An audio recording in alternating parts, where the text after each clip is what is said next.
Hey everybody, Coach Shaun here from Beyond 40, and today's short clip featured from me being on the Strong by Design podcast.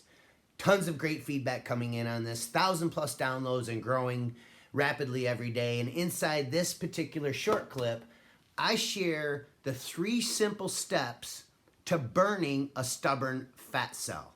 Now, I promise you this is information you have probably never heard anywhere before.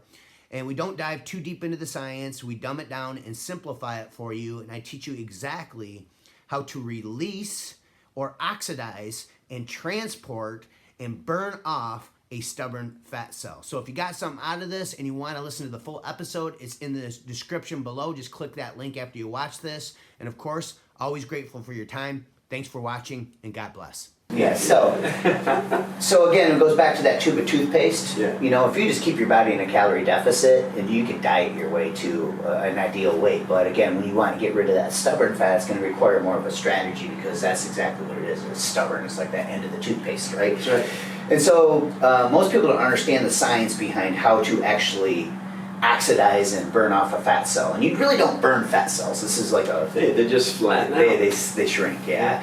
And so, you know, it's a myth that you actually burn a fat cell and get rid of it. You don't. I mean, the only way you're going to do that is liposuction. Right. So there's 3 steps to burning a fat cell. Release, deliver, and burn. Okay, now scientifically, the first thing you do is the release is mobilize. The deliver is transport, and the burn is oxidize. Okay, and that's the scientific terms for those. Okay, so how do you do that?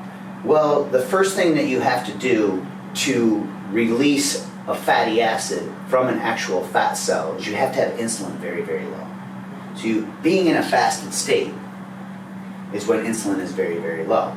And when you're in that fasted state, the sympathetic nervous system starts kicking up. This is your body's fight or flight response, and that'll cause the adrenal glands to release adrenaline and hormones called catecholamines.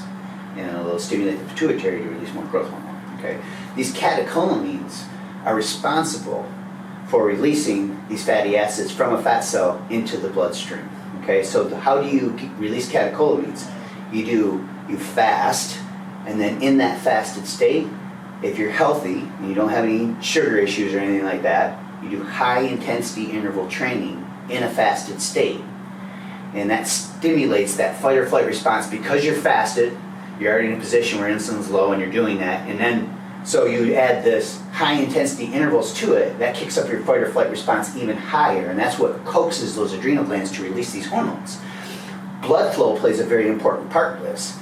So you want to then deliver those fatty acids, because now they're floating around in your bloodstream, to an active tissue where they can be burned off. So once you do the high intensity interval training, you want to go ahead and follow it up with some type of cardio, because these fatty acids that are floating around in your bloodstream, they can actually restore into another fat cell. And most people don't understand this, especially, again, this happens when you're leaner and you have stubborn fat. Yeah. This is called re-esterification. In women, it can actually go from upper to lower and lower to upper and restore.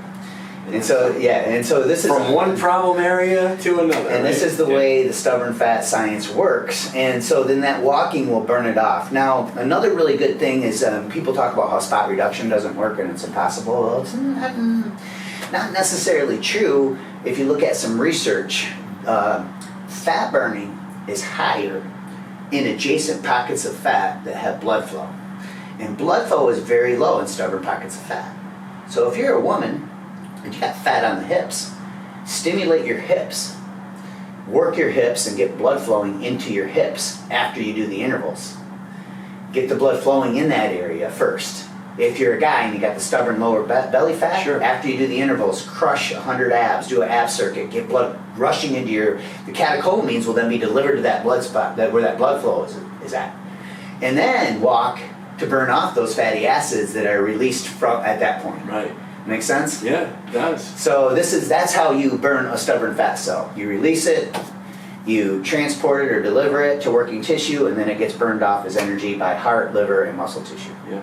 No, that's great. That's a less than 5-minute overview. I could have dove way deep down the rabbit sure. hole, but we want to dump it down and keep it easy. No, right? it's fantastic. Well, and that's what's people will remember that a little bit better.